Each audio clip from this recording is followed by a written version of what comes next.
Hello, welcome to my presentation. I am Emre from Middle East Technical University, and today I will be talking about genetically modified organisms, GMOs for short.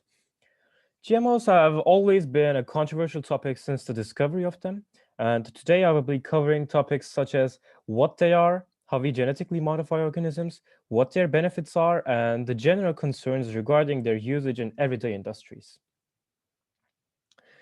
Uh, I want to first talk about what gene editing is. Gene editing is manually forming an organism that carries intended genes. We can see one of the genetically modified organisms in the world in the first photo, the corn.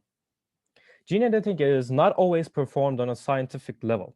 Since the beginning of agriculture, humankind has noticed that if two crops with intended abilities, such as more or tastier produce, resistance to heat or cold, etc., is cultivated, their offspring may carry these intended abilities combined. Therefore, we planted crops that were beneficial to us, creating strands of crops which didn't used to exist. We can see this by comparing fruits that we eat with the fruits that grow in the wilderness. Some may argue that this isn't gene editing since we're not editing a single organism's genes, but it is gene editing on a species level since we're only allowing genes that benefit us to carry on.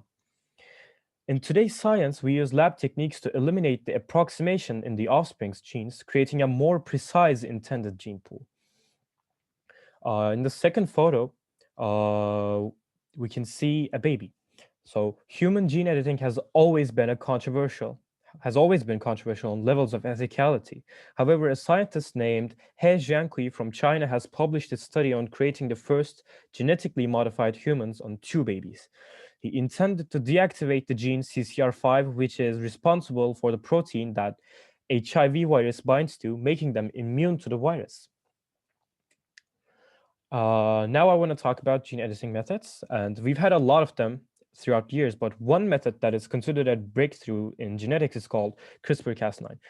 CRISPR utilizes a type of enzyme called restriction enzymes. These enzymes recognize and cut DNA from two or more points. This method was found or discovered in bacteria and archaebacteria, and is a system used against virus attacks in them. By cutting the DNA from two or more places, which we can choose to, we can isolate genes that we want to have in the organism and insert it with the genes that we isolated. We can also deactivate genes too. This method lets us be extremely precise, which is essential because the presence of some genes may suppress or completely counteract the effects of another one, thus making our gene editing useless.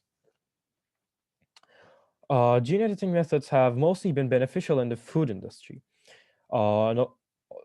Thanks to gene editing methods on primitive agriculture humans, we now have fruits that we mostly eat today. Grapes, watermelons, carrots, apples, pears, and many other fruits and vegetables are edible because we only naturally edited the genes of them by planting the ones that were only edible and tasty. On a more scientific level, gene editing methods have allowed us to code the DNA of some produces into producing nutrients that they didn't used to. A great example of this is the golden rice, which is vitamin A rich. These rice were used in Africa as people with malnutrition like vitamins too. Usage of this technique has saved millions of lives and prevented millions from loss of vision since vitamin A is crucial for eyesight. Now, there are a lot of concerns regarding GMOs, and they usually have two standpoints. First one is that it is unnatural and our bodies will be harmed by these new products that our bodies are not used to.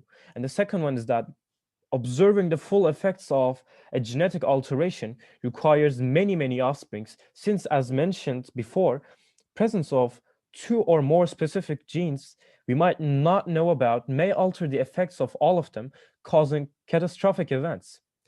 The primitive way of alteration of genes rules the first one out, since we've been eating artificially selected fruits and vegetables for centuries. However, the second one is a real concern among scientists, and it is one of the main reasons why we didn't have a human GMO for a long time. In the products we eat, however, the products, if they're going under genetic modifying, they're subject to strict regulations. and therefore the risks are minimal to none because they're being tested many, many times before they're even allowed on the market. Thanks for listening to me, and have a nice day.